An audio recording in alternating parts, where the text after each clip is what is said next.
L'enquête piétinait. Déjà 2 jours qu'on planquait dans cet hôtel minable et toujours rien à l'horizon. Aucune information et surtout pas le moindre indice. Il fallait ouvrir l'œil, essayer toutes les pistes, mais jusque-là, ça n'avait rien donné. Si ça continuait, j'allais devenir champion au jeu de dames. Bon, à moi de jouer. Quel pion a-t-il bien pu déplacer pendant que j'avais le dos tourné? Il y a sûrement un signe qui va me permettre de ne pas me faire avoir. Ça y est, vu. Son jambon beurre cornichon l'avait trahi. Le dernier pion qu'il avait joué brillait plus que les autres. J'avais trouvé l'indice et fait une dame par la même occasion. Je venais de vérifier qu'un indice peut toujours apporter une réponse à une question posée. Pour le jeu de dames, les joueurs sont immobiles, concentrés sur le jeu, immobiles lui aussi. Les joueurs ne sont pas physiquement actifs ou dynamiques. Ce qui capte leur intérêt se résume à la surface du damier sur lequel les pions sont disposés. Le déplacement des pions est provoqué par les joueurs qui observent et analysent l'évolution du jeu. Le temps d'analyse entre chaque coup peut être relativement long. Cela n'a pas d'importance, sauf si les joueurs veulent donner un rythme soutenu au déroulement du jeu. L'enquête nous avait conduits dans une boîte de jazz. 3 musiciens faisaient le bœuf. C'est marrant. Les musiciens, ils m'ont toujours fasciné, ces gars-là. Il leur suffit de compter jusqu'à 3 et hop, le tempo donné, chacun est concentré sur son instrument. Tiens, le bassiste, toujours attentif à sa partition, mais toujours une oreille sur le groupe. Et le batteur, chaque geste est dosé, dans le rythme, avec la précision d'un métronome. Le saxo, lui, il peut délirer un peu plus, mais toujours en place, dans la mesure. Cool, quoi. On a vraiment l'impression qu'ils sont dans leur monde, dans leur musique, complètement coupés du monde extérieur. Et ça fait de la bonne musique. Pour vous, Capri? Ah oui, merci. Le va-et-vient et le bruit de la rue me ramenèrent à la réalité. Comme à son habitude, elle était en retard. C'est curieux, mais à une terrasse de café, on a toujours l'impression d'être au spectacle. On est immobile et les gens entrent et sortent de votre champ visuel. Dans ce capharnaüm, il est très difficile de suivre des yeux tous les passants. Malgré le vacarme de la rue, on est attentif au moindre signe, au moindre bruit, surtout lorsqu'on attend quelqu'un. Un cri d'enfant, des talons de femme sur le trottoir, autant d'indices qui vous font tourner le regard. Pourtant, on reste passif, extérieur à tout ce mouvement. Le seul risque qu'on a, c'est d'être transformé en girouette. Le temps passait, et j'allais être en retard pour aller chercher mon fils à l'école. De toute façon, le fait que je parte d'ici ne modifiera en rien l'animation de la place. J'étais en avance. L'institutrice n'avait pas fini sa classe. Trop occupée à surveiller tous ces bambins, elle ne s'aperçut pas de ma présence. Une maîtresse d'école, elle a un rôle primordial. Elle doit avoir l'œil partout, prévenir chaque geste maladroit, écouter, expliquer, consoler quand il le faut. J'admire avec quel calme elle évolue dans sa classe, allant de l'un à l'autre des enfants, créant ainsi autour d'elle une atmosphère d'équilibre et d'harmonie.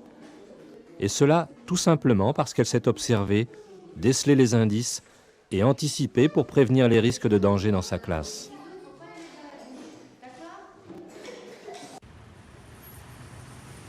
La plupart des activités sollicitent les 5 sens.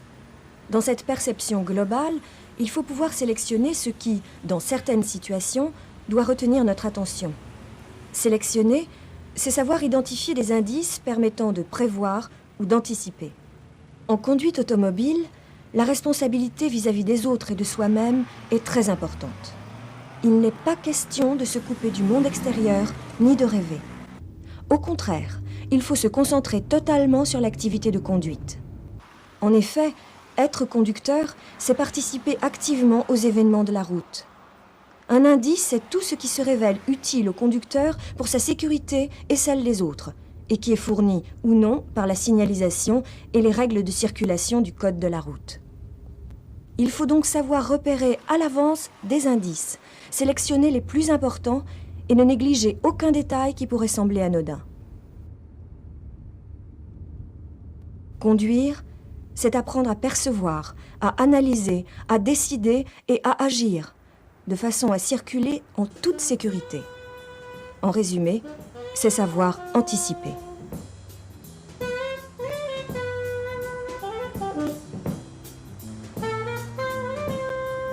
Pour être en mesure de bien rechercher des indices, il faut supprimer les entraves à la vision. Bien entendu, le pare-brise et les vitres doivent être propres. La plage arrière ne doit pas être encombrée.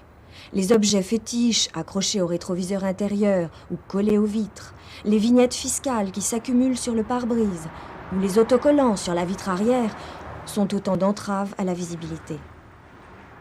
Les rétroviseurs doivent être réglés correctement. En effet, ils permettent de situer les autres dans l'espace, de comprendre leurs intentions et de les prendre en considération.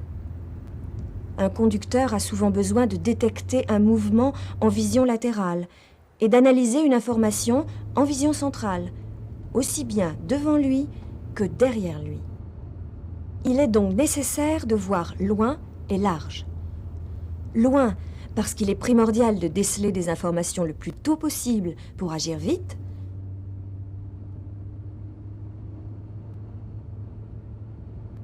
Large, parce qu'il faut sans cesse que l'œil balaie le champ visuel pour ne pas se focaliser sur un seul indice, mais chercher plutôt à en retenir plusieurs.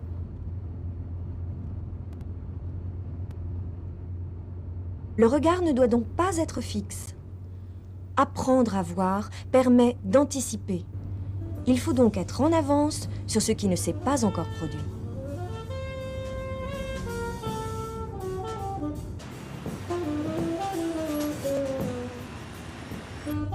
Dans la multitude d'informations qui sollicitent l'attention du conducteur, il y a des difficultés à repérer les indices utiles permettant de prévoir une source de danger et nécessitant donc des réactions appropriées.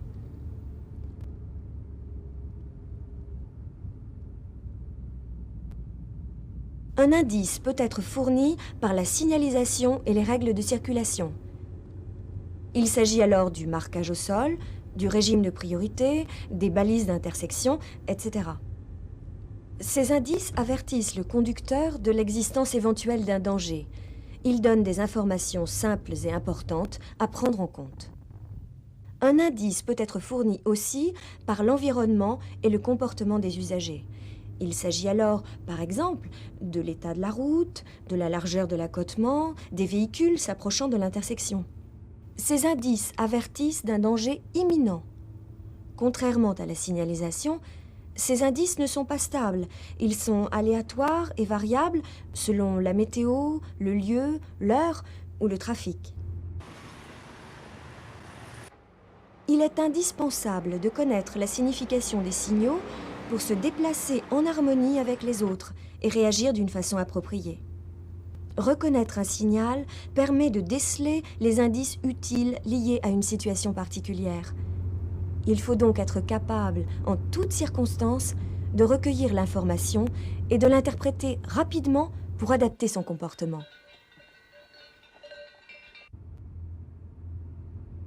La recherche d'indices se fait de la façon suivante. Il faut détecter les informations.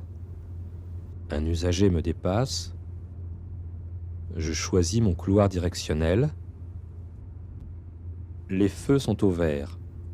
Ce conducteur a mis son clignotant, mais il est mal placé. Il faut identifier et sélectionner les indices utiles. L'usager qui me dépasse veut sans doute tourner à gauche à l'intersection. Cette voiture devant moi va-t-elle aussi tourner à gauche ? Il faut prévoir la probabilité d'un danger. Si les deux usagers tournent à gauche, ils risquent de se heurter. Il faut décider rapidement du comportement à adopter, puis agir. Je ralentis, je mets les feux de détresse, je m'écarte à droite en espérant que le véhicule qui me suit percevra l'erreur du véhicule qui me précède.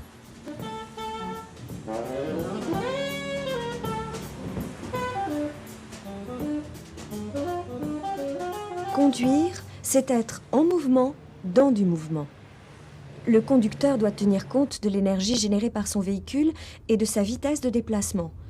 Il a donc besoin de recueillir des indices à l'avance. La vitesse est une contrainte.